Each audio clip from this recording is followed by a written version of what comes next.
Hi, Zach. Hi, guys. Thanks for joining in. We're going to talk about customer data platforms, and we're going to do a deeper dive on the current way the customer data platforms are being built or being delivered by vendors, and why Neo4j could be challenging it in the near future, and what you can do right now about it. Towards the end of the discussion and presentation, I'm going to give you a brief demo with all the working files so that you can use those files on the Aura platform to try it out yourself. So let's get started. Uh, based out of Austin. I'm a CTO for a startup in a mobile app development. I'm also a board advisor with Hunatech. It's a data plus AI company. My background had been primarily in enterprise systems such as SAP, Snowflake, Databricks, CRM systems, and now in the last 10, 15 years, more on the customer journey, customer platforms. Feel free to reach out to me on LinkedIn. Now, let's take a deeper dive on what is customer data platforms. So in the last 10, 15 years, as companies have started understanding their customers more and closely, they realize that they need a single system where the whole customer journey is available. It's a single system of truth. They have a full 360-degree view of the customers. They can understand and appreciate the customer segmentations and what kind of channels customers are using to engage with your product or your company.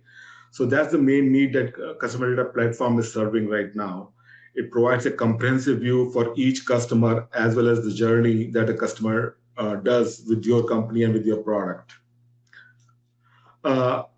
Let's talk about a little bit about the current CDP architecture. The way most of the companies are handling the customer data platform is that we have multiple systems, let's say CRM system, web systems, ERP systems, social media feeds coming in, and we are consolidating it into either an in-house custom-built CDP system or a third-party CDP platform, and then we do the activations for the marketing automations or for ads generations or for analytics and BI.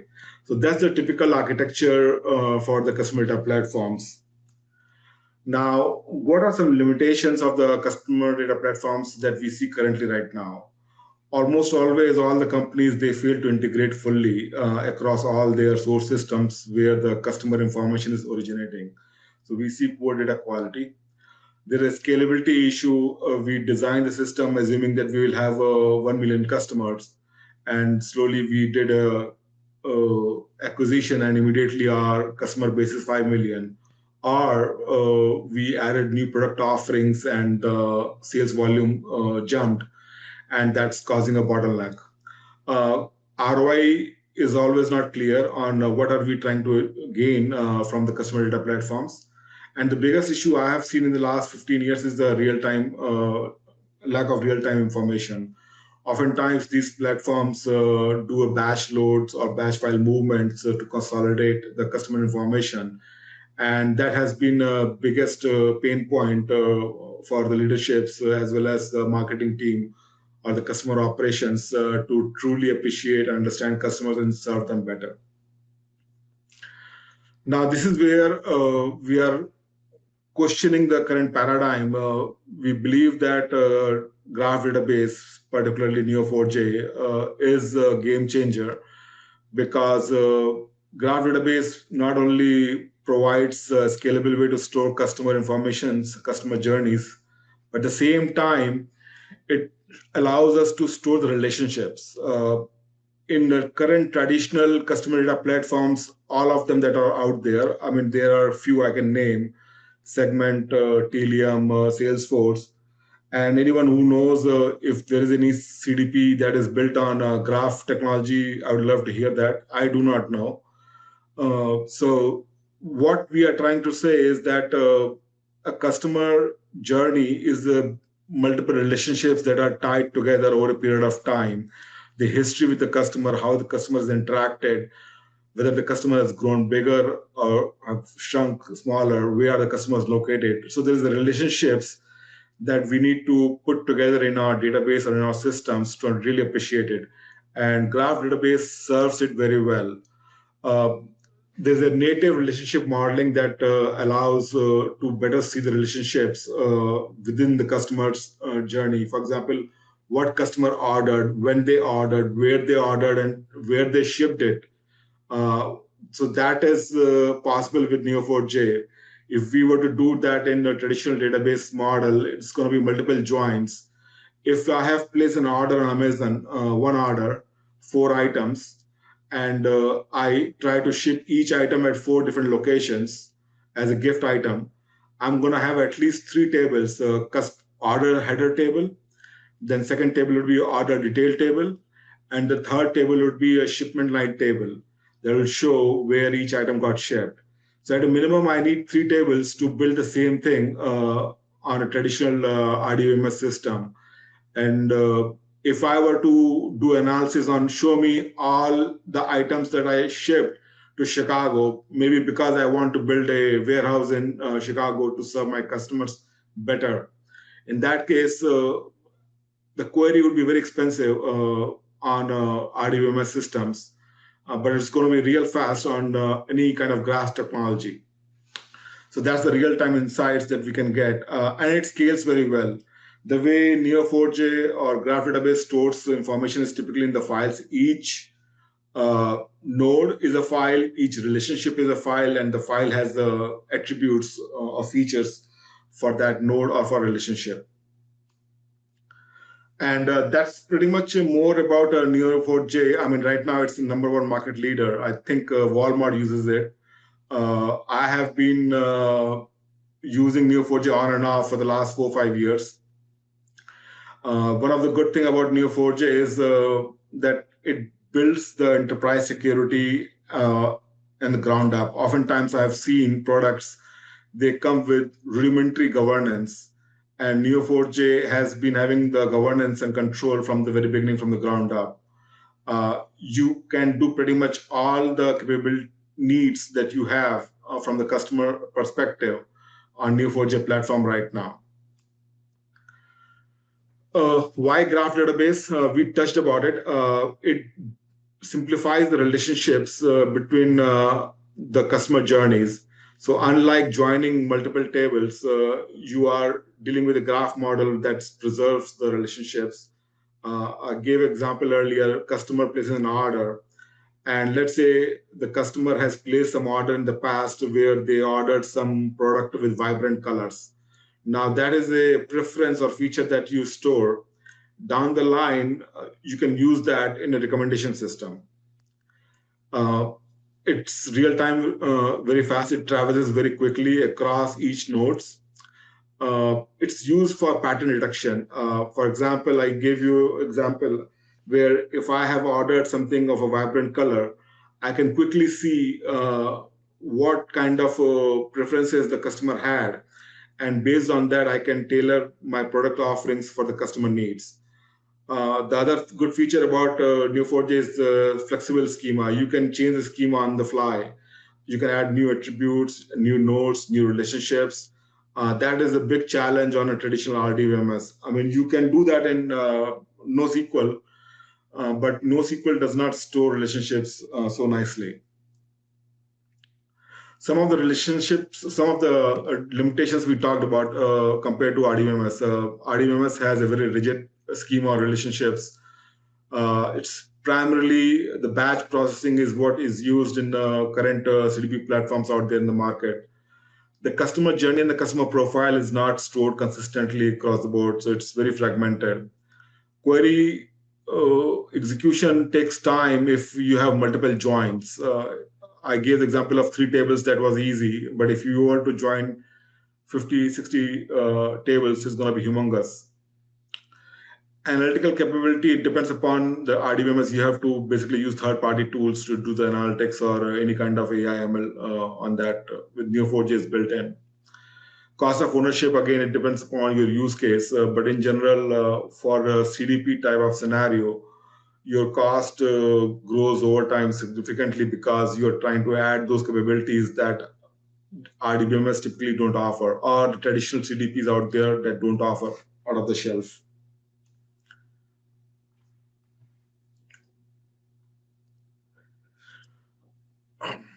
The big main feature that attracts us towards graph database or Neo4j is the joins. There are no joins because there are no tables. It's just relationships. And that is the kicker with Neo4j as opposed to other CDPs that are built on RDBMS based concept. And that gives us a very high speed performance boost that allows us to visually see the relationships between entities and extend the relationships and the entities on the fly whenever we need it. Some of the key advantages that Neo4j offers basically is identity resolution. That's a common feature across all the CDPs, meaning if I were to visit a website of, let's say, Toyota.com without logging in, and then tomorrow again I log into my Toyota account through my user ID and password, most CDPs would be able to recognize the device and the customer because you have logged in. They can stitch together. That is one big advantage that Neo4j it creates it on the fly very quickly. It maps the relationships also depending upon who logs in. So, for example, if you have a household and you have multiple members in the household, it can track that. Now, I will give you a paradigm comparison to a corpus structure. A company acquires another company over time, or has another subsidiary over time, or affiliate third-party networks along with it. Now, that relationship needs to be stored somehow in database for better service towards the customer. One of the examples that I'm going to show you in the demo specifically talks about this kind of structure. It keeps the behavioral intelligence in mind. It tracks the customer journeys across all the channels. And the other benefit is the real-time enrichment that it does on the fly. Some of the real benefits that we get is the real-time recommendation, master data management and consolidation. This is a big item for customer 360 view, where you need to have every perspective of the customer stored in your database, what customer likes, from where he visits, what are the addresses. Customers may have multiple addresses. I'm ordering something to be shipped to Seattle. So I have a pay to address, that is my address in Austin, and I'm shipping it to Seattle. That will be shipped to address in Seattle. So that's the example that we need to store that information in our CDP platforms. Multi-touch attribute is an important one. How many times you have touched the product or the journey, that it gets stored very quickly and very easily. I'm going to go deep into a demo now. What the demo talks about is basically a customer, a company that has acquired other companies over time. Now, when you do the acquisitions, the other company becomes either wholly owned subsidiary or it's an affiliate. And we're going to look at 2-3 examples of the different affiliates or subsidiaries. Then this customer had orders shipped at multiple places, and then the order history. So we'll see multiple addresses: ship to address, bill to address, pay to address. We'll also see the order history of the customers in the past. We'll see what kind of products they ordered and what kind of features that they like. So in our demo example, I have chosen a feature called colors. So I have simulated that the customer likes vibrant color. So based on that, the recommendation system will recommend other products of vibrant color. In this, there are customers that we have created in the demo, addresses, orders, products. The relationships that we have is subsidiary acquired by, what addresses, order placed, what items are contained in the order, and what are items that are related. So mattress is related to bed frame. Mattress could be related to bed sheets as well. And what the customer prefers. So the example I mentioned earlier, customer prefers vibrant color. So that is something what we're going to see. First example we'll show is if customer has purchased a mattress, then we would suggest a bed frame and the beddings. Another example would be if purchasing history shows the bold colors, then we would recommend other products that are of bold color nature. All the files for this demo is on GitHub. This is the GitHub location. This whole presentation is available after the seminar, and you can take a look at it. There are roughly 7 files, and you have to execute all the 7 files step by step to get this demo running at your end. And you can use Aura platform to build it at your end free of cost, no charge. And it's very simple demo that you can do in like 60, 70 minutes. Final output is going to be something like this. This is the graph where the main customer is here in the center. The subsidiaries and the affiliates are here. What they have ordered, when they have ordered are the relationships, and what items that they ordered are also shown here. So now we're going to do a deeper dive. In this 20 minutes, I've tried to give you a high-level overview on why Neo4j or any graph database is the best solution in the future for a customer data platform. Feel free to give me a recommendation or feedback, good, bad, ugly. These are the files that are on the GitHub. 7 files, just execute one by one all the Cypher commands step by step, and you can get the demo going on Aura platform. And I already have Aura platform open here. I've executed all the 7 files, and I have created the model here. I'm going to show some sample of the customers.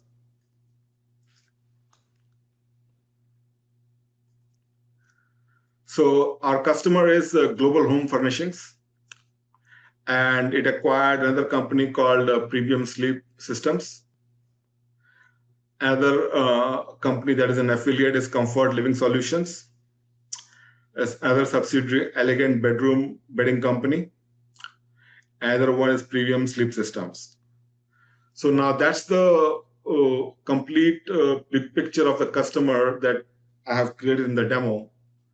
Now, if I were to see the addresses of the main customer,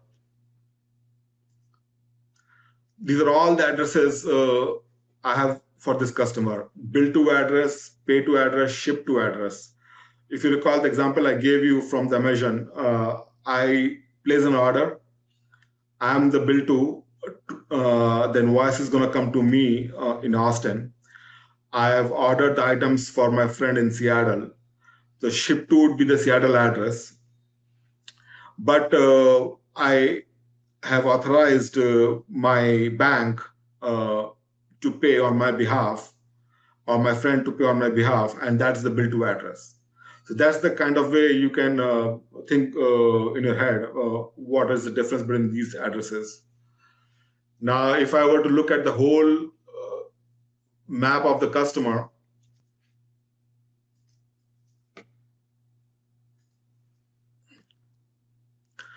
this is the complete map of the customer. Global Home Furnishings is right in the center, the node. Clearly, you can see Comfort Living Solutions is an affiliate. Elegant Bedding Company is also a subsidiary. And Elegant Bedding placed an order sometime in November 2025. There's an address here for Elegant Company, bill to address. There's a ship to address for this Elegant Bedding Company. At the end of the day, they're all part of this main customer, Global Home Furnishings. I can expand it further. I can likewise explore its other wholly owned subsidiary, Premium Sleep Systems. That placed an order also in November 2025.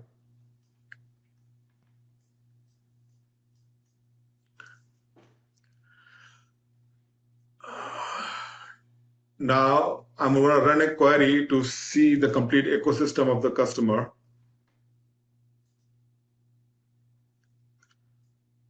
This is the Global Home Furnishings, the customer we talked about. It's a wholly owned subsidiary acquired by Global Home Furnishing. Premium Sleep Systems was acquired. Elegant Bedding Systems is a subsidiary of Global Home Furnishings. Comfort Living is also affiliated.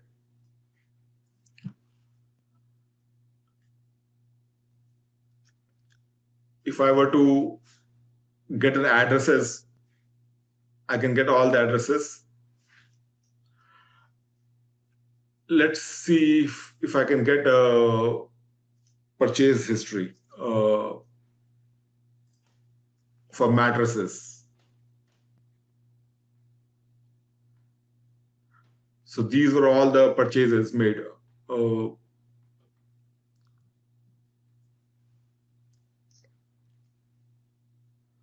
I'm trying to see now an order timeline. Global Home Furnishings placed an order November 6th at some time. This order contained ceramic vase. It also contained a blanket. Another order placed, and that contained a mattress. Another order placed that contained a bed frame. Now, one of the queries that are run oftentimes is the shortest path.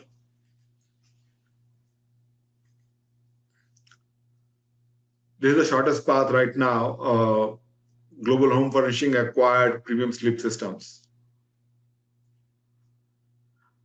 That is it from my side. That's a demo. The argument we have tried to make is for customer data platforms, whether now or in future, RDMS-based systems are not going to solve the problem or depict the relationships of customer and customer journey and the products. We need something like a graph database like Neo4j to truly understand and appreciate the customer, the way it interacts with the company or with the products. And we believe that a graph database is the solution for the future for any kind of a customer journey or customer data platform. That is it. I'm happy to take any questions anyone has